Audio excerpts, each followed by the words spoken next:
नमस्कार, मी स्वानंद गंगल आणि तुम्ही बघताय न्यूज डंकाचा विशेष कार्यक्रम गाठी भेटी। आज या कार्यक्रमात आपण गप्पा मारणार आहोत प्रसिद्ध अशा बॅरिएट्रिक सर्जन आणि metabolic expert doctor Jayashree Todkar madam यांच्याशी। डॉक्टर जयश्री तोडकर यांचं नाव आपल्या सगळ्यांनाच परिचित असेल। त्यांची अनेक लेक्चर्स, त्यांचे अनेक इंटरव्ह्यूज आपण पाहिले असतील, ऐकले असतील, त्यांच्या अनेक मुलाखती वाचल्या असतील, विविध विषयांवरचे त्यांचे लेख वाचले असतील। तर अशा या व्यक्तिमत्वाशी आज आपण गप्पा मारणार आहोत, संवाद साधणार आहोत। आणि विशेष बाब म्हणजे की नुकत्याच जगभर पसरलेल्या कोविड महामारीनंतरचा त्यांचा पहिलाच मीडियासोबतचा, माध्यमांसोबतचा हा संवाद आहे। तेव्हा फार विलंब न करता आपण जाऊया जयश्री तोडकर मॅडम यांच्याकडे। जयश्रीताई नमस्कार, न्यूज डंकामध्ये तुमचं हार्दिक स्वागत। नमस्ते। जयश्रीताई, तुमचं इंट्रोडक्शन आपण आता हे केलं की बॅरिएट्रिक सर्जन, मेटाबॉलिक एक्सपर्ट आणि कोविड नंतर आता पहिल्यांदा, तर अशा याच्यात मला पहिला प्रश्न त्याच संदर्भात विचारावासा वाटतो की असं म्हटलं जातं की प्रत्येक वेगवेगळ्या क्षेत्रात आता माणसाच्या जीवनाकडे बघताना एक त्याचे दोन टप्पे बघावे लागतील की pre Covid lifestyle, post Covid lifestyle. तर आत्ताचं जे पोस्ट कोविड आरोग्य आहे त्याच्यात काय प्रकारच्या अडचणी दिसतायत आणि त्याच्यावर काय उपाय तुम्हाला मेटाबॉलिक एक्सपर्ट म्हणून आणि बॅरिएट्रिक सर्जन म्हणून वाटतात? कोविड ही एक मोठी महामारी किंवा पॅन्डेमिक आपण म्हणू, ज्यांनी अनेक गोष्टींमध्ये प्रचंड मोठं उलथापालथ केली। आणि त्यातली एक विशेष गोष्ट म्हणजे जी एक हेल्थ केअर वर्कर म्हणून मला जाणवते ती अशी की अनेक आजारांचा त्यांनी पर्दाफाश केलेला आहे। म्हणजे एक्झाम्पल की अनेक लोक आपल्याला वाटत होते की जे अत्यंत हेल्दी आहेत त्यांना सुद्धा त्याच्याशी लढताना दमछाक झालेली आहे किंवा प्राण गमवावे लागले अनेकांना। आणि आपल्या आरोग्य सेवेमधल्या किंवा व्यवस्थेमधल्या त्रुटी त्यांनी बाहेर काढल्या। त्याच वेळेला त्यांनी इंडिव्हिज्युअल म्हणजे वैयक्तिक आरोग्य जे काही आपल्या धोक्यात आहे त्याच्याविषयी सुद्धा आपल्याला जाणीव करून दिली। यात विशेष करून मी म्हणेन कोविड नंतर दिसणाऱ्या डायबिटिक्सच्या संख्येमध्ये लक्षणीय प्रमाणामध्ये वाढ झालेली आहे। मग पेशंट आम्हाला विचारतात, किंवा कोविड म्हणून पेशंट ॲडमिट झाला, तपासण्यांमध्ये कळलं की तो डायबिटीज आहे आणि मग त्याला आम्ही त्या अनुषंगाने ट्रीटमेंट दिली। तर पेशंट आम्हाला विचारतात, ह्या कोविडच्या व्हायरसमुळे डायबिटीज झाला का हो आम्हाला? असं नाही आहे, ह्याच्यामध्ये अनेक पद्धतीचं आजार हे त्यांचं झाकण उडून अस्तित्वात आले, वर म्हणजे तरंगायला लागले आणि अस्तित्वात असलेले आजार आपल्याला दिसायला सुरुवात झाली असं आहे। ह्याच्यामध्ये वयाचं काही बंधन नाही, हे मी तुम्हाला सांगू इच्छिते नक्कीच की वय वर्ष 14 पासून वय वर्ष 80 पर्यंतचे लोक आम्ही बघितले की ज्यांच्यामध्ये कोविड नंतर त्यांचा डायबिटीज हा उघडा पडलेला आहे। आणि बॉडीमधली जी एक प्रतिकार क्षमता कमी असण्याचं मोठं कारण किंवा आपल्या बॉडीमधला लढण्याच्या व्यवस्थेमधला एक कमकुवत धागा जो आहे तो तिथे उघडा पडलेला दिसतो आपल्याला। दुसरी एक गोष्ट कोविडमध्ये अशी घडली की त्या कारणाने लोकांची ॲक्टिव्हिटी ही काही काळासाठी जरा वाढली, कारण घरी काम करायला कोणी माणसं नव्हती किंवा धावपळ झाली, नेहमी न करणाऱ्या गोष्टी आपल्याला करायला लागल्या म्हणून। पण त्याच वेळेला वर्क फ्रॉम होम किंवा अनेक वेळेला वेबिनार्स किंवा या माध्यमातून आपण जे काही काम करायला नवीन शिकलो त्यामुळे सिडेंटरी लाईफस्टाईल खूप वाढली आणि त्याच्यामधनं वेट गेनची जी काही एक टेंडन्सी आहे ती अनेक लोकांची त्याच वेळेला बाहेर पडलेली दिसते। म्हणजे ओबेसिटी आणि डायबिटीस या दोन्हीमध्ये लक्षणीय प्रमाणामध्ये वाढ झालेली आपल्याला पोस्ट कोविड दिसते। आणि हे दोन्हीही अतिशय महत्त्वाचे आजार आहेत आणि त्यांच्याकडे योग्य वेळी लक्ष देणं आवश्यक आहे हे मला वाटतं। नक्कीच तुम्ही सांगितलं तसं की वर्क फ्रॉम होम आलं, माझ्या मते जेव्हापासून स्विगी झोमॅटोच्या डिलिव्हरीज सुरू झाल्या तसं लोकांनी बाहेरचं खाणंही तेवढ्या मोठ्या प्रमाणात वाढलं। आणि मी पुढचा प्रश्न त्याच अनुषंगाने विचारतोय की आत्ता आपलं जे फूड हॅबिट्स आहेत ह्या किती आपली जी म्हणजे ओबेसिटी आणि डायबिटीस या दोन्ही याच्यात ह्याचा किती मोठा रोल आहे आपल्या फूड हॅबिट्सचा? ओबेसिटी आणि डायबिटीस या सायंटिफिकली एकाच नाण्याच्या दोन बाजू आहेत। तुमच्या एक लक्षात येईल की दोन्ही आजारांमध्ये कॅलरी जी आपण खाल्ली जाते तिचा जो इंधन म्हणून बॉडीने वापर करावा आणि शक्ती म्हणून ती वापरली जाऊन संपली जावी, ह्या घटनांमध्ये कुठेतरी अडथळा निर्माण होतो. या दोन्ही ठिकाणी फॅट आणि शुगर हे दोन्ही कॅलरीची दोन एक्सप्रेशन्स आहेत. ठीक आहे. तर या दोन्ही एक्सप्रेशन्समध्ये साठवण्याची टेंडन्सी वाढायला लागली आणि वापरायची टेंडन्सी कमी झाली. हा जेव्हा मिसमॅच तयार होतो त्या वेळेला ओबेसिटी आणि डायबिटीस येतो. ऑब्व्हियसली ह्याच्यामध्ये तुम्ही म्हटलात तसं आपल्या बदललेल्या फूड हॅबिट्सचा काही भाग आहे नक्कीच. परंतु एक गोष्ट लक्षात घेतली पाहिजे की फक्त फूडवर ब्लेम करून चालणार नाही. ह्याच्यामध्ये 3 महत्त्वाचे फॅक्टर असतात. एक म्हणजे की जेनेटिक फॅक्टर, जेनेटिक प्रिडिस्पोजिशनला आपण म्हणतो की अनुवंशिकरित्या तुमचे जीन्स तुम्हाला कुठला आजार होणार ह्याचं काही प्रमाणामध्ये नक्की डिसिजन घेतात. आणि ते सीड्स असतात, बीज असतात, ती उगवण्यासाठी त्यांना योग्य पद्धतीची माती आणि खत देण्यासाठी आपण कारणीभूत असतो. त्यामुळे जेनेटिक फॅक्टर्स, तुमचा ओन बिहेवियरल टेंडन्सीज, म्हणजे तुम्ही काय चूज करता खायला प्यायला. जेव्हा एखाद्या फॅमिलीमध्ये डायबिटीस आहे, एक तुम्हाला वेगळं उदाहरण देते, तुमच्या पटकन लक्षात येईल. आमच्याकडे कधी कधी फॅमिलीज येतात.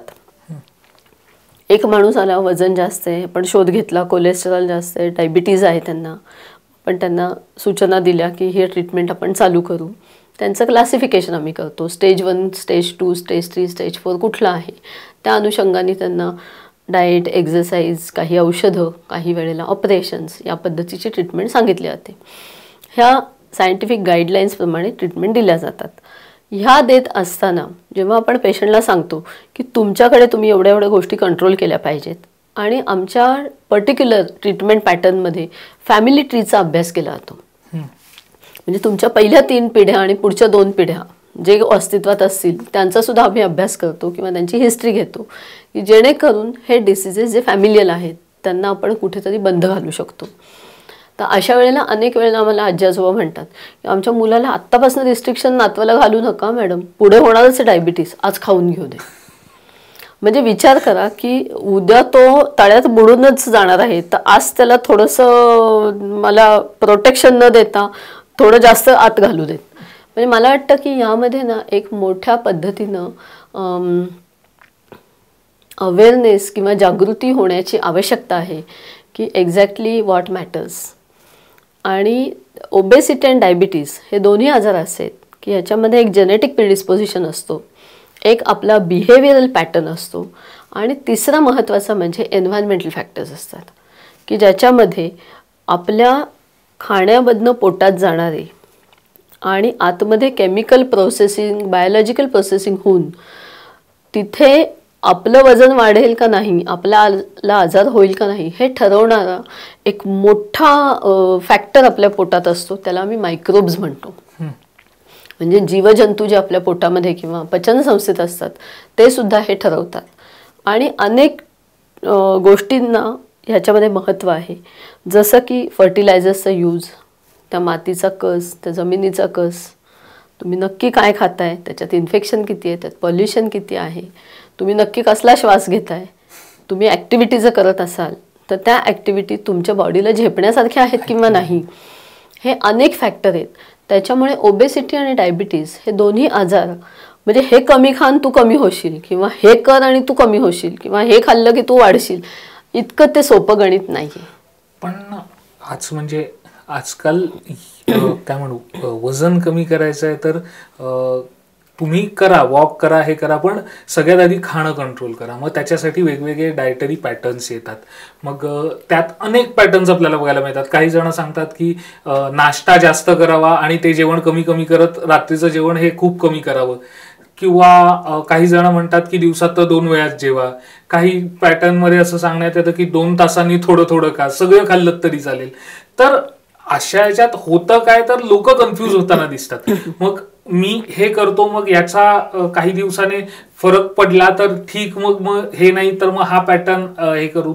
पण अशा ह्याच्यात शरीर वेगळे आहे प्रत्येकाचं तुम्ही म्हणाल तसं फॅमिली ट्रीज वेगवेगळे असतात त्याच्यानुसार. तर तुम्ही या क्षेत्रातले एक तज्ज्ञ म्हणून याच्याकडे कसं बघता आणि काय सल्ला देता? सगळ्यात पहिली गोष्ट म्हणजे की डाएट हे फॅड असू शकत नाही. म्हणजे आत्ता मी सध्या हे करत आहे, ह्या अशा पद्धतीचं डाएटला किरकोळीत हँडल करणं ही चुकीची गोष्ट आहे. म्हणजे काही दिवस तुम्ही बॉबकट करा, काही दिवस तुम्ही टक्कल करा, काही दिवस तुम्ही लांब केस ठेवा, पण that really doesn't give you any harmful effect inside. पण डाएटमध्ये तुम्ही हे जे व्हेरिएशन्स केले जातात, लक्षात ठेवा की तुम्ही जे पोटामध्ये घेता ती खनिज, ती प्रोटीन्स, त्याच्यातले मिनरल्स, त्याच्यातले व्हिटॅमिन्स, या प्रत्येकाची ॲक्शन आहे तुमच्या मेंदूवर, तुमच्या हार्टवर, तुमच्या लिव्हरवर, तुमच्या किडनीवर, तुमच्या बोन्सवर. या सगळ्याचा विचार करून तुम्हाला एक गोष्ट आखली पाहिजे. ज्यांना कुणाला वेट लॉस करण्याची इच्छा आहे किंवा वेट गेन करण्याची इच्छा आहे, त्यांना कुणाला वजनाच्या अनुषंगाने असलेले जे काही अनेक आजार आहेत त्यांची लिस्ट खूप मोठी आहे. जवळजवळ 110 आजार आहेत जे ओबेसिटी स्वतःच्या खिशात घालून येते. त्याच्यामध्ये डायबिटीज आहे, ब्लड प्रेशर आहे, हार्टचे प्रॉब्लेम्स आहेत, किडनीचे आहेत, गाऊटसारखा आजार आहे, सांध्याचे आजार आहेत, फर्टिलिटी, वंध्यत्व, नपुसकत्व सारखे आजार आहेत, तुमचं माइंडसेट आहे, इरिटेबिलिटी आहे, BP आहे, तुमची ताकद आहे, तुमची खिन्नता आहे, तुमचं उसळपण आहे, हे सगळं त्याच्याशी निगडीत आहेत गोष्टी. ह्या जेव्हा तुम्ही या विषयाचा विचार करत असता तेव्हा मी सगळ्यात पहिल्यांदा सांगेन की योग्य मेटाबॉलिक एक्सपर्टकडे जा. पहिली तुमची बॉडी इव्हॅल्युएट करून घ्या की माझा हेड टू टो आज कुठल्या प्लॅटफॉर्मवर आहे, त्यातले किती गोष्टी अनहेल्दी आहेत आणि वाढवायला पाहिजेत, किती गोष्टी अनहेल्दी आहेत आणि कमी करायला पाहिजेत. म्हणजे ते डिफाईन करणं खूप महत्त्वाचं आहे. ब्लँकेट ट्रीटमेंट जर तुम्ही घ्यायला गेलात तर ते तुम्ही पहिल्या म्हणजे एंट्रीला फसलात असं मी म्हणेल. ब्लँकेट ट्रीटमेंट ही कोणासाठी होऊ शकत नाही, नंबर 1. नंबर 2, तुम्हाला आता ज्या व्यक्तीला डायबिटीस आहे त्याला जर तुम्ही म्हटलं दिवसातनं 2दाच खा, मधल्या वेळेमध्ये त्याच्या बॉडीने किती सहन करायचा हायपोग्लायसिमिया, त्याला एक लिमिट आहे. कुठल्या स्टेजला तुमची बॉडी आहे त्याच्याप्रमाणे तुमचा डाएट पॅटर्न आखून दिला पाहिजे. ही पहिली गोष्ट झाली. दुसरी गोष्ट म्हणजे की अगेन मी एक वेगळं एक्झाम्पल देईन की 3 लोकांना टक्कल आहे आणि तिघांना एकच तेल आपण वापरायला सांगितलं, तिघांना उगवतील का सारखे केस? नाही उगवू शकत, कारण प्रत्येकाचं कारण वेगळं आहे. कोणाला तरी कोंडा आहे, कोणाला फंगल इन्फेक्शन आहे, कोणाला हॉर्मोन्सचा प्रॉब्लेम आहे, कोणाला न्यूट्रिशनल प्रॉब्लेम आहे, कोणाला केस न उगवण्यासाठी ओरिजिनलच तिथे म्हणजे बेसच कमी आहे. तर अशा वेळेला तुम्ही सगळ्यांना एक ट्रीटमेंट देऊन जर आउटकम इमॅजिन करत असाल तर मला वाटतं की हे तुम्ही अतिशय घातक गोष्ट करत आहात. नंबर 1. नंबर 2 म्हणजे की आता आपण बघतो टिपिकली पोस्ट कोविड हे आपण खूप बघतो की जिममध्ये एक्झरसाइज करत असताना खाडकन हार्ट अटॅक येऊन जागेवर संपणाऱ्या लोकांची उदाहरणं वयाच्या 40मध्ये प्रचंड प्रमाणात दिसतात. मग तुम्ही मला सांगा की हे लोक अवेअर होते की नव्हते? होते. ह्या लोकांना सल्ले देणारे योग्य लोक होते की नव्हते? होते. परंतु कुठल्याही केसमध्ये पर्टिक्युलर न जाता मी तुम्हाला नक्की एक सांगेन की आपल्या हार्टला कुठल्या वेळी काय झेपत आहे, त्याने किती घ्यावं, याचं काहीतरी एक गणित आहे आणि ते सगळ्यांसाठी एकसारखं नाही. म्हणजे माझा मित्र हा 3 तास पळू शकतो म्हणून मी जर जिद्दीला येऊन 3 तास पळणं केलं तर ती चुकीची गोष्ट आहे. आणि मला असं वाटतं की डायबिटीस, ओबेसिटी आणि आत्ता आपण बोललेलो ते अनेक आजार, हे सगळे तुमच्या बॉडीचे वेगवेगळे कमकुवत एरिया तुम्हाला दाखवत असतात. तुम्हाला ते फाइंड आउट केलं पाहिजे की नक्की त्याच्यामध्ये कुठला भाग त्या साखळीमधला कमकुवत आहे आणि त्या साखळीला टॅप केलं पाहिजे. अगेन मेटाबॉलिझममध्ये म्हणजे मेटाबॉलिझम ही तर इतकी घिसीपिटी टर्मिनॉलॉजी झाली आता की जेव्हा मी लेक्चर्स घेते तेव्हा मी त्या ऑडियन्सला पहिला प्रश्न विचारते की तुम्हाला मेटाबॉलिझम म्हणजे काय माहिती आहे का? लोकांना माहिती नसतं. तर ह्याच्यामध्ये एक महत्त्वाचा भाग माहिती पाहिजे आपल्याला की आपण खाल्ली जाणारी प्रत्येक वस्तू ही बॉडीला इंधन म्हणून ओळखली जाते. ती आत जाऊन एका पर्टिक्युलर ADP फॉर्मॅटमध्ये यूज करायचं हे पेशीला माहिती आहे. ही इंधन स्वतःहून पेशीत घुसू शकत नाही. इंधन इंजिनाला चालू करू शकत नाही, त्याला इग्निशन लागतं, कार्बोरेटर लागतो, त्याला आम्ही एन्झाईम म्हणतो. हे जर एन्झाईम तुमचं नीट असेल तर ते योग्य ठिकाणी त्या इंधनाला नेऊन पोचवेल आणि त्याला काम करायला देईल. आणि जर ते अयोग्य असेल तर इंधन वेगळीकडे, इंजिन वेगळीकडे आणि एन्झाईम आणिक वेगळीकडे, हे जे 3 तिघाडी होऊन जाते त्यावेळेला ते नीट चालू शकत नाही गणित. आणि त्यामुळे मला असं नक्की सांगायचं आहे की ओबेसिटी आणि डायबिटीस असणाऱ्या लोकांसाठी फूडमध्ये कॅलरीज कमी करणं हा एक अतिशय शहाणपणाचा मार्ग आहे. परंतु किती पद्धतीच्या कॅलरीज कमी केल्या पाहिजेत, त्याचा कंटेंट आणि ॲनालिसिस काय पाहिजे, कंपोजिशन काय पाहिजे, हे महत्त्वाचं आहे. म्हणजे एका वडापावमधनं ही तुम्हाला 300 कॅलरी मिळतात आणि तुम्ही जर भाकरी भाजी भात वरण खाल्लं तरही 300 कॅलरी म्हणतात. तर 300ला 300 मी खाल्ल्या हे म्हणणं चुकीचं आहे. बरोबर. तिथे तुम्ही कंटेंट काय आत नेता हे तुम्हाला महत्त्वाची गोष्ट समजून घेण्याची गरज आहे. म्हणून फॅट डाएट्स ही कधीही केली गेली नाही पाहिजेत, नंबर 1. नंबर 2, जे डाएट तुम्ही किंवा जो आहार पद्धती तुम्ही आयुष्यभर फॉलो करणार असाल त्यालाच तुम्ही स्टिक व्हा. ओके. तुम्ही रोज उठून जर वेगवेगळ्या लेव्हलनी तरंगायला लागला तर तुम्ही एक्सपर्ट ऑफ नन होता. बरोबर. आणि ते तुम्हाला बॉडीला पण म्हणजे एक पद्धतीनं तुम्ही स्वतःशी खेळत राहता, तर ती चुकीची गोष्ट आहे. आणि ह्याच्यामध्ये मला नाही वाटत की हे खूप अवघड काम आहे. एकदा एका मेटाबॉलिक एक्सपर्टकडनं बॉडी सगळी समजून घेणं, त्याच्यासाठी गुड बॅड अगली काय आहे ते समजून घेणं, बॉडीची कपॅसिटी समजून घेणं आणि आपल्याला कुठला एक्झरसाइज कुठल्या लेवलपर्यंत पचू शकतो किंवा कुठल्या लेवलपर्यंत आपण स्ट्रेच करू शकतो स्वतःला, हे समजून घेणं हे महत्त्वाचं आहे. ह्या जर गोष्टी आपण केल्या नीट तर मला वाटतं की सगळ्यांना बरं होणं शक्य आहे. म्हणजे ही काय फार अवघड गोष्ट राहणार नाही. दुसरा एक महत्त्वाचा मुद्दा मी इथे सांगू इच्छिते की अनेक वेळेला लोकांची टेंडन्सी असते की माझं वजन वाढलं आहे तर मी वेट लॉस सेंटरला जाईन, मी डायटिशियनकडे जाईन आणि मी ट्रीटमेंट घेईन. मला त्यांना पण एक सांगायचं आहे आणि डायटिशियनसाठी पण माझी कळकळीची विनंती आहे की तुम्ही कृपया पेशंटला मेटाबॉलिक एक्सपर्टकडनं ॲनलाइज करून घ्या, म्हणजे चुका होणार नाहीत. बरोबर. कारण तुमच्या चुका हे पेशंटला फार महागात पडतात. म्हणजे तुम्ही जर लक्ष दिलं नाही त्याच्याकडे योग्य वेळेत. एक्झाम्पल देते, एक पेशंट माझ्याकडे येत होता गेले 3 वर्षापासून. त्याचं वजन 120 किलोच्या पुढे होतं. त्यांनी 3-4 वेळेला मागच्या 10 वर्षात वेगवेगळ्या पद्धतीचे प्रयोग करून कधी 20 किलो कधी 25 किलो असं कमी केलं होतं. पण प्रत्येक वेळी कसं व्हायचं, पहिल्या वेळेला 25 किलो कमी केलं, वाढताना 30 किलो वाढलं. पुढच्या वेळेला 20च कमी झालं, वाढताना 30 वाढलं, पुन्हा 4च कमी झालं.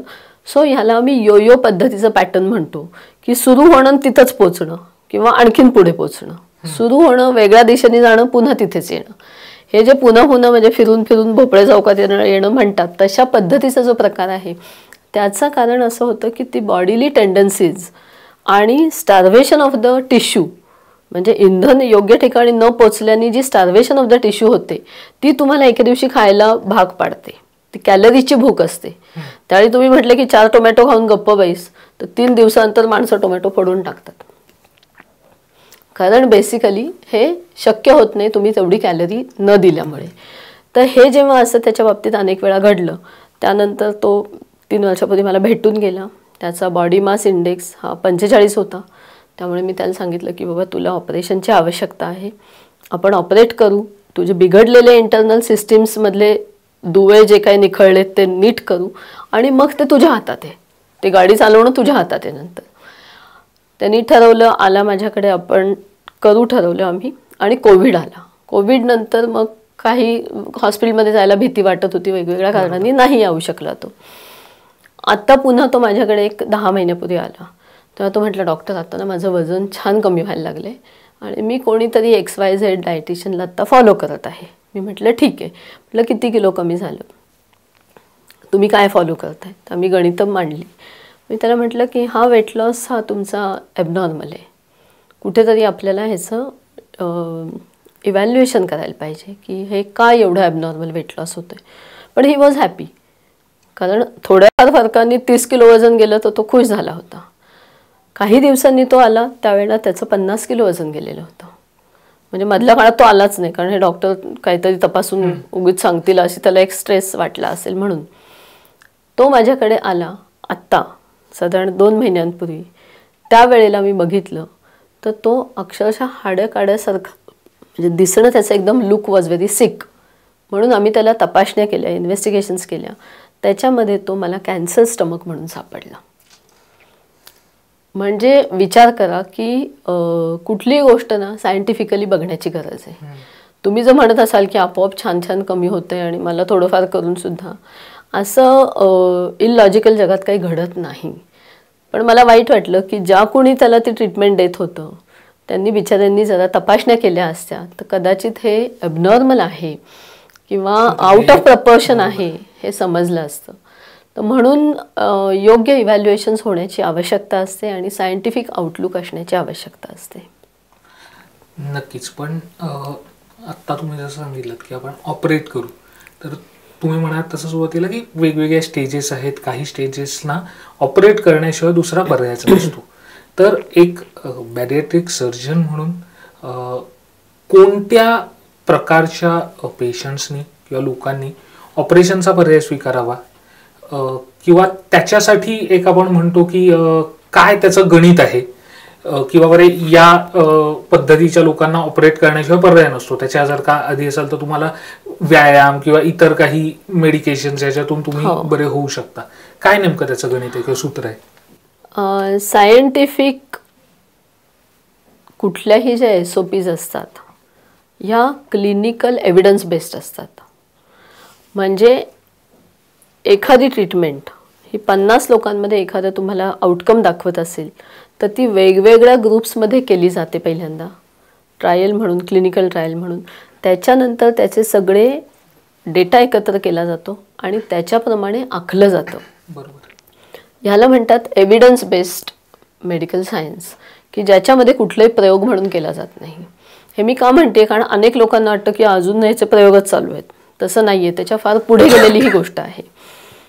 तर बेसिकली सायंटिफिक गाईडलाईन्स अशा आहेत इंटरनॅशनल सोसायटीच्या नॉर्म्सप्रमाणे की तुमचा बॉडी मास इंडेक्स म्हणजे वजन आणि उंचीचं गुणोत्तर हे जर 40च्या पुढे असेल तर त्याला कॅटेगरी 4 ओबेसिटी म्हणतात. आणि त्या ठिकाणी तुम्हाला ऑपरेशनची आवश्यकता असते. कारण हा जो मध्ये मी म्हटलं एन्झाईम किंवा तुमचा कार्बोरेटर नीट काम नाही करत आहे, त्याचं एकदा गणित बदलायची आवश्यकता असते. आणि आधी जसं आपल्याला पूर्वी वाटायचं की स्टमक हा ऑर्गन म्हणजे फक्त आत घेणं आणि पुढे नेणं हा पाईप आहे फक्त, किंवा एक ठिकाणे पिशवी आहे आणि ते पुढे पुढे ढकलत जाते, तसं नाही आहे. हे स्मार्ट आहेत सगळे ऑर्गन आपल्या अंगातले. डायजेस्टिव्ह सिस्टीम अतिशय स्मार्ट आहे आणि त्याच्यामधनं सिग्नलिंग जातो ब्रेनला की आता मला भूक लागली, आता मला खायचं आहे, आता मला भूक नाही, मला नाही खायचं आहे. ह्या ज्या गोष्टी आहेत हे सगळं सिग्नलिंग बॉडीतनं होतं, म्हणजे तुमच्या डायजेस्टिव्ह सिस्टीममधनं होतं. तर डायजेस्टिव्ह सिस्टीमची मॉडिफिकेशन बॉडी मास इंडेक्स 40च्या पुढे असेल तर तुम्हाला लागतातच. बॉडी मास इंडेक्स 35च्या पुढे असताना जर तुम्हाला मी मगाशी म्हटलं त्याच्यापैकी कुठलेही आजार असतील तर त्यावेळेला तुम्हाला हे ऑपरेशन आवश्यक असतं. कारण त्यावेळी वेट लॉस हा एकुलता एक विषय नसतो. त्या टिश्यूमध्ये स्टार्वेशनमुळे निर्माण होणारे वेगवेगळे आजार किंवा हे जास्तीचं इंधन साठल्यामुळे जी टॉक्सिसिटी निर्माण होऊन तुमचे वेगवेगळे आजार येतात, हे दोन्ही आपल्याला कंट्रोलमध्ये आणायचे असतात. ह्या ऑपरेशनचा डायबिटीस रिव्हर्सलसाठी अत्यंत उत्तम उपयोग आहे आणि तो एव्हाना प्रूव्हन आहे सायंटिफिकली.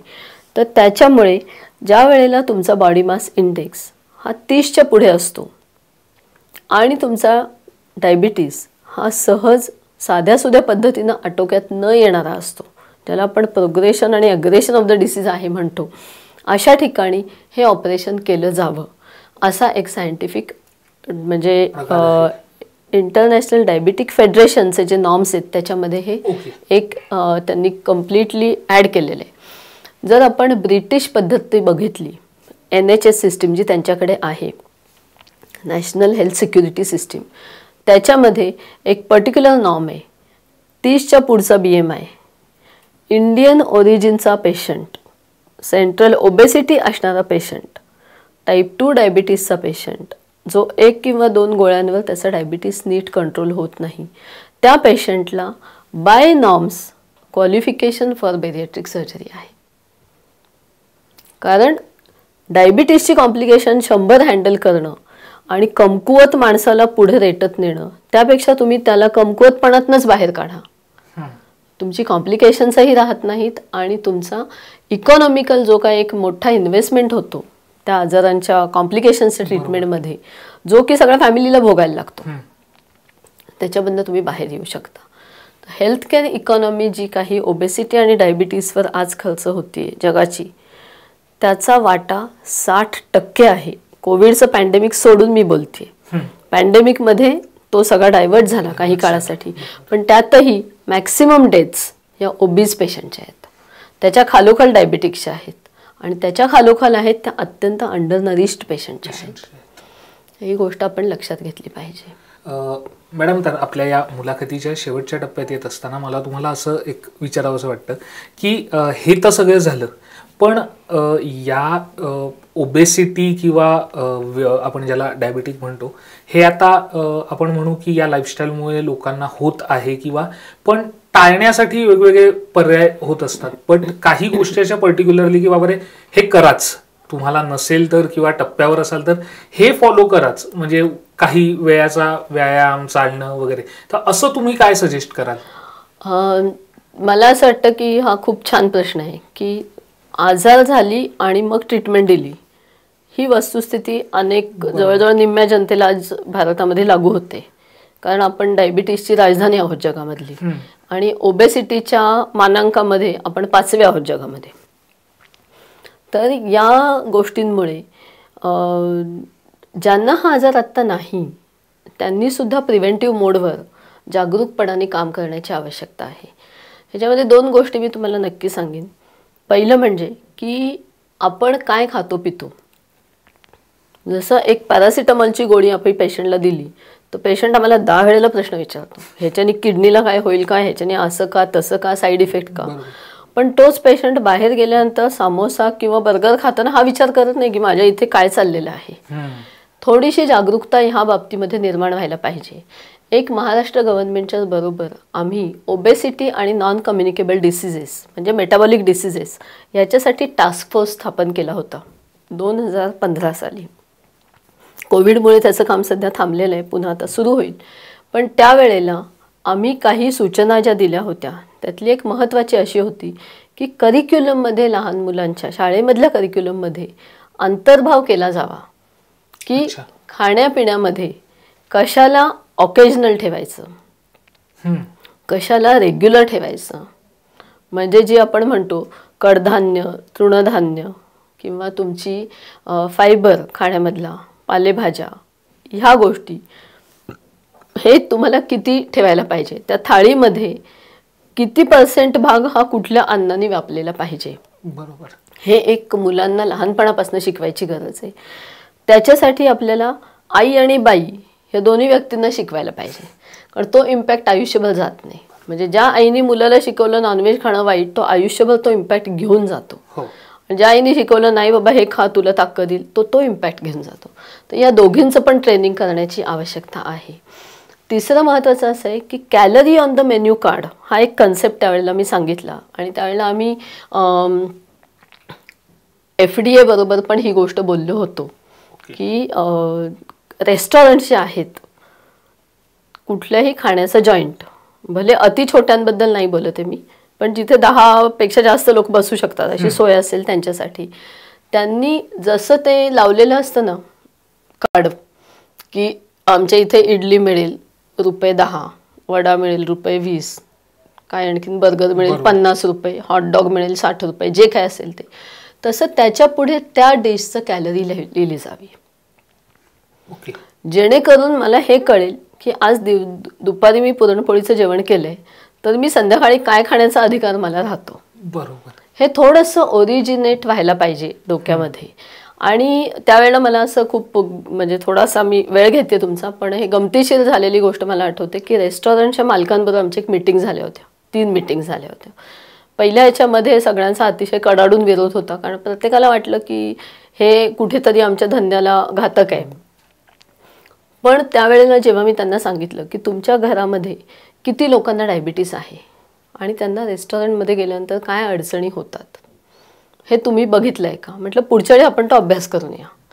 मग पुढच्या वेळेला त्यांचं बोलणं वेगळं होतं की हो माझ्या मुलीला प्रॉब्लेम आहे PCODचा, तिला वजन कमी करायचं आहे, पण रेस्टॉरंटमध्ये गेल्यानंतर कळतच नाही काय अवेलेबल आहे वजन कमी असण्यासारखं, किंवा टेस्ट फारशी न बदलता पण हेल्दी असं मी काय देऊ शकतो माझ्या आईला, माझ्या मुलीला. हा जेव्हा विचार येतो ना की माझ्या फॅमिलीसाठी मला हे करायचं आहे, तेव्हा ऑटोमॅटिकली ते सगळे कवाड उघडले जातात, राईट.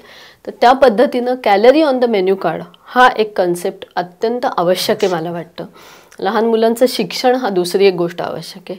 तिसरं आम्ही सुचवलं होतं की लहान मुलांना शाळेमध्ये जसं तुम्ही आता एंट्रन्स एक्झाम ठेवता तशी फिजिकल ॲक्टिव्हिटी टेस्ट ठेवायला पाहिजे, की तुम्ही महिन्यातले इतके तास ग्राउंडवर खेळले तरच तुम्ही पुढच्या वर्गात जाण्यासाठी एलिजिबल आहात.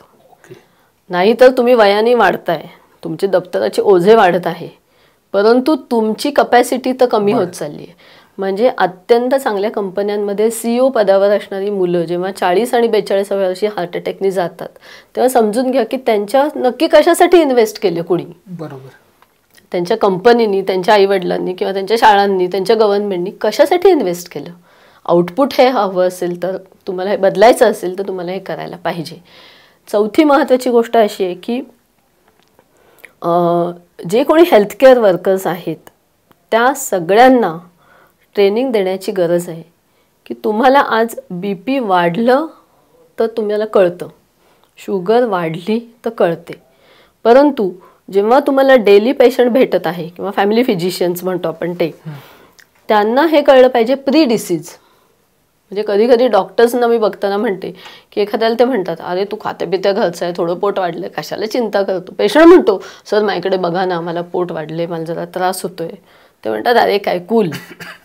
मला असं वाटतं की या सगळ्या गोष्टींमध्ये एक हेल्थकेअर वर्कर्सचं, doctors, nurses, nutritionist, health related काम करणाऱ्या सगळ्या एजन्सीजमध्ये या विषयाबद्दल पण जागृती होणं आवश्यक आहे. कारण आज आम्ही कॉम्प्लिकेशन्स ट्रीट करण्यामध्ये माहीर आहोत, परंतु प्री डिसीज स्टेजमध्ये जसं की तुम्हाला एक्झाम्पल देते, डायबिटिक पेशंट जेव्हा येतो आमच्याकडे किंवा वजन जास्त असलेला पेशंट येतो, आम्ही टेस्ट करतो, त्यात कळतं अरे डायबिटीस आहे. म्हणतो मला कसं कळलं नाही, पण हे सायलेंट डिसीजेस आहेत. बरोबर. त्यामुळे ते तुम्हाला स्मार्टली पिकअप करायला पाहिजेत. त्याची लक्षणं बॉडी दाखवते. तुम्ही स्वतः स्मार्ट नसता पण नेचर स्मार्ट आहे, बॉडी दाखवते ती लक्षणं. तर ह्याच्यामध्ये जर तुमच्या मानेभोवती काळेपणा असेल, जर तुमच्या मानेवर वाट्स असतील म्हणजे ज्याला चामखिळी म्हणतात त्या, किंवा तुमच्या वेगवेगळ्या स्किन फोल्डमध्ये त्या असतील, तुम्हाला हलक्या श्रमाने सुद्धा दम लागत असेल, तुम्हाला आळस कंटाळा येत असेल, तुम्हाला ॲसिडिटी असेल, तुम्हाला चिडचिडेपण असेल, तुम्हाला परफॉर्मन्स फिजिकल म्हणा, इमोशनल म्हणा, स्पिरिच्युअल म्हणा, सेक्शुअल म्हणा, परफॉर्मन्स कुठला जमत नसेल, तर हे सगळं इंडिकेट करते की सायलेंटली काहीतरी शिजत आहे आत. ओके. ही लक्षणं ओळखता यायला पाहिजेत. आणि मला असं वाटतं की हेल्थकेअर वर्कर्सचं ट्रेनिंग त्याच्यामध्ये होणं फार महत्त्वाचं आहे. त्याच्याही पुढे जाऊन मी असं म्हणेन की जसं आपल्या पंतप्रधानांनी एक डिजिटल हेल्थ कार्ड हे कन्सेप्ट आणलेला आहे, त्या अनुषंगाने प्रत्येकाचं जर त्याच्यावर काही नोंदी झाल्या तर आम्हाला कळत जाईल की कुठला एरिया हा हाय रिस्क लोकांचा आहे, कुठल्या लोकांना काय पद्धतीचे शिक्षण द्यायला पाहिजे. अनेक लेवलचे लोक असणार आहेत, low risk, medium risk, high risk, आणि या तिघांसाठीच्या ज्या प्रणाली असतील ह्या वेगवेगळ्या असतील. म्हणजे हाय रिस्क माणसाला पहिलं मीडियम रिस्कमध्ये आणणं आणि मग लो रिस्कमध्ये आणणं, मग तो ते गोष्टी फॉलो करेल तर तो आणि खाली येईल. अशा पद्धतीचं जे आहे. तर मला असं वाटतं की पूर्वी आम्ही लहान असताना शाळांमध्ये स्कूल हेल्थ प्रोग्राम्स असायचे की दात दाखवा, डोळे दाखवा, कान दाखवा, असं सगळं असायचं. ते व्हायला पाहिजे. प्रत्येकाचं वजन त्याच्यामध्ये इन्क्लूड केलं गेलं पाहिजे. प्रत्येक माणसाची एक छोटीशी फॅमिली हिस्ट्री की मेजर डिसीज काय आहे किंवा नाही हे बघितलं गेलं पाहिजे. म्हणजे मग आपण हे ग्रुप्स करू शकतो. आणि हे फक्त शाळांसाठी नाही, हे जे जे ऑर्गनाइज सेक्टर आहे त्या सगळ्यासाठी होऊ शकतं. सगळ्या IT साठी होऊ शकतं, सगळ्या मीडियासाठी होऊ शकतं, सगळ्या डॉक्टर्ससाठी होऊ शकतं. सगळ्या म्हणजे ऑर्गनाइज प्रत्येक सेक्टरमध्ये जर आपण हे केलं की बाबा नाही प्रत्येकाचं एक बॉडीली किंवा हेल्थ वाईज पण प्रगती पुस्तक असेल तर मला वाटतं we should be able to identify the diseases in the very small level आणि work on it with precise mind. म्हणजे सब घोडे 12% नाही, प्रिसाइजली त्या व्यक्तीला आपल्याला ती गोष्ट सांगता यायला पाहिजे. आणखीन एक गोष्ट मी तुम्हाला नक्की मेन्शन करू इच्छिते की ज्या पद्धतीनं आपलं ऑनलाईन काम वाढलेलं आहे त्याच पद्धतीनं सगळ्यांचा स्क्रीन टाईम पण वाढलेला आहे. आणि विशेष करून हे लहानपणापासून मोठ्या माणसांपर्यंत सगळीकडे आपल्याला दिसतंय. स्क्रीन टाईम परपेच्युअली कमी केलं जाणं ही आजच्या काळाची अत्यंत आवश्यकता आहे. आणि त्याच्यामध्ये 2-3 गोष्टी आम्ही सजेस्ट करतो पेशंटला, ज्या की माझ्या घरी पण मी फॉलो करण्याचा प्रयत्न करते. पहिली गोष्ट म्हणजे तुम्ही तुमच्या कामाच्या नक्की वेळा, किती तास तुम्हाला स्क्रीन अत्यावश्यक असेल तेवढं, आणि त्याच्या पुढे मागे एखादा तास जो तुम्हाला थोडंसं डायव्हर्जन पाहिजे किंवा कनेक्शन विथ द नेटवर्क पाहिजे म्हणून ठेवायचं आहे, तेवढा तुम्ही ठेवावा. तेवढा झाला स्क्रीन टाईम की तुम्ही ते ऑफ करायला पाहिजे. पहिली गोष्ट, कारण सतत स्क्रीन टाईम वापरणं आणि व्हर्च्युअल जगामध्ये राहणं ह्याच्याने सुद्धा अतिशय मोठे मोठे आजार दिसायला लागले.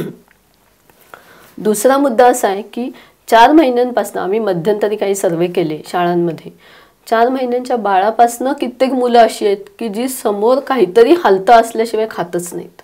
म्हणजे त्या आईलाही माहिती नाही ती किती खायला घालते किंवा काय खायला घालते, आणि त्या बाळाला त्याहूनही माहिती नाही. पण ॲडिक्शन्स आपण निर्माण करत आहोत अशा पद्धतीची. तर मला वाटतं की एक संपूर्ण समाजाचं प्रबोधन होण्याची आवश्यकता आहे. कदाचित ही गोष्ट इमिजिएट नाही घडू शकत, पण ही प्रत्येक लेवलला घडण्याची गरज आहे. नाहीतर होईल काय की आत्ता आपण म्हणतो 2020 की सगळ्या जगात सगळ्यात तरुण देश भारत आहे. काही दिवसांनी असं होईल की सगळ्या जगात most early deaths, most young deaths असणारा हा देश असेल, जर आपण ह्याच्याकडे धड लक्ष दिलं नाही तर. किंवा सगळ्या जगात मेटाबॉलिकली फास्ट एजिंग असणारा हा देश आहे. एक इंटरेस्टिंग गोष्ट सांगते शेवटची जाता आता, की आमची काही मशीन्स आहेत, आमची काही गणित आहेत, त्याच्यामधनं आम्ही biological age of the body काढतो. जी लोक नियमित व्यायाम करणारी, नियमित झोप घेणारी, आहारामध्ये एक अतिशय चांगला समतोल असणारी आणि लेवल हेडेड आहेत, त्यांची बायोलॉजिकल एज वयाच्या 60व्या वर्षी सुद्धा 30, 40, 50 दिसते. परंतु जे स्ट्रेस्टअप लोक आहेत, ज्यांना वयाच्या 20-22व्या वर्षीच BP वगैरेच्या गोळ्या घ्यायला लागल्यात किंवा लठ्ठ होत चाललेत, किंवा ज्यांना वेगवेगळ्या पद्धतीचे हे सायलेंट आजार आहेत, भले ते म्हणतात की आम्ही ऑल वेल आहोत, परंतु सायलेंटली आजार आहेत आतमध्ये, अशा मुलांची वय 25व्या वर्षी सुद्धा बायोलॉजिकल एज हे 40, 55, 60 दिसतं. मला वाटतं त्या अनुषंगाने आपण एक अत्यंत फास्टली बायोलॉजिकली एजिंग होणारा देश म्हणून होऊ नये, कारण तो शेवटी एक बर्डन आहे समाजावर. प्रॉडक्टिव्हिटी तुमची कमी होत जाते आणि हेल्थकेअर इकॉनॉमीमध्ये प्रचंड वाढ होत जाते. त्या 2-3 गोष्टी फार महत्त्वाच्या आहेत आणि त्यामुळे हे सायलेंट किलर डिसीजकडे लक्ष देणं, त्याच्यावर योग्य पद्धतीनं सगळ्यांनी मिळून काम करणं, कुठेही ब्लेम गेम न ठेवता. तू खादाड आहे, तू आळशी आहे म्हणणं सोपं असतं, पण ज्याला अंगात ताकदच नाही, कारण त्याच्या इंजिनमध्ये काही पोचलंच नाही इंधन, तो काय व्यायाम करेल? ते पोचण्याची सोय करा, तो टन उड्या मारायला लागतो. हे बघितलंय आम्ही. लोक म्हणतात की आमचे हे लोक आळशी आहेत बाबा, आमची बायको आळशी, कधी हल्लीच नाही, तिला काय होणार, डॉक्टर करा ऑपरेशन, पण पुढची जबाबदारी तुमची. ते पेशंट आम्ही बघितलेत की आता मॅरेथॉनमध्ये पळतात, कोणी न सांगता सकाळी 4 वाजता उठून पळायला जातात. ज्या इंजिनामध्ये इंधनच नव्हतं तिथे ते पोचलं की ते इंजिन पळायला लागतं. तीच पद्धत फूड असण्याची पण आहे. जिथं तुम्हाला मिळतच नाही तिथं तुमचं ब्रेन मागतोच जेवण. त्यामुळे हा एन्झायमॅटिक जो काही भाग आहे तो क्लिअर करून किंवा एन्झाईमला झेपतं त्याच्यापेक्षा त्याच्या अंगावर बोजा न जास्त टाकण्याचं काम करून ह्या अशा पद्धतीनं आपल्याला सगळ्यांची एक इंजिन्स जास्त जास्त तुम्ही ॲक्टिव्ह करू शकता असं मी म्हणेन. आणि प्रॉबब्ली मला असं म्हणायचं आहे की better to add life to your years as well as years to your life. क्या बात आहे. हे गणित चुकलं तर ते गडबड होईल आणि ती नाही व्हायला पाहिजे. नक्कीच जयश्रीताई, भारताच्या बाबतीत अशी गडबड होणार नाही याची तुम्ही आणि पूर्ण समाजाने काळजी तुम्ही घेतच आहात, समाजही घेईल आणि ही गडबड होऊ नये यासाठी आपण सगळेच प्रार्थना करूया. तुम्ही आज जो सल्ला, जी काही माहिती दिलीत ही आपल्या प्रेक्षकांना, सगळ्या बघणाऱ्यांना नक्कीच फायदेशीर ठरली असेल. जयश्रीताई अशा विविध विषयांवर त्यांचे अनेक इंटरव्ह्यू छापून आले आहेत. हा इंटरव्ह्यू बघितलाच आहे, तुम्हाला इतरही मिळतील. पण न्यूज डंकाच्या दिवाळी अंकात तुम्ही त्यांचा लेख वाचू शकता. दिवाळी अंक न्यूज डंकाचा मागवण्यासाठी डिस्क्रिप्शनमध्ये तुम्ही कसा मागवू शकता हे आम्ही दिलेलं आहे, तर या व्हिडिओच्या डिस्क्रिप्शनमध्ये ते नक्की वाचा आणि आजच तुमचा अंक मागवा. हा दिवाळी अंक मराठी आणि हिंदी या दोन्ही भाषांमध्ये उपलब्ध आहे. जयश्रीताई, तुम्ही आम्हाला वेळ दिलात आणि न्यूज डंकाच्या प्रेक्षकांसाठी एवढी मौल्यवान माहिती उपलब्ध करून दिली, त्यासाठी न्यूज डंकातर्फे तुमचे मनपूर्वक आभार. धन्यवाद. धन्यवाद. जाता आता मी फक्त एकच गोष्ट म्हणेन की आपले जे पंतप्रधान आहेत मोदीजी, त्यांचा एक नक्कीच आदर्श ठेवण्यासारखा आहे की त्यांनी स्वतःची बॉडी, माइंड, सोल हे अत्यंत फिट आणि कणखर ठेवलेलं आहे. त्याच पद्धतीनं आपल्याला आपलं ठेवता यायला पाहिजे, जेणेकरून आपलं जे काही कार्य असेल ते सिद्धीला पोहोचेल.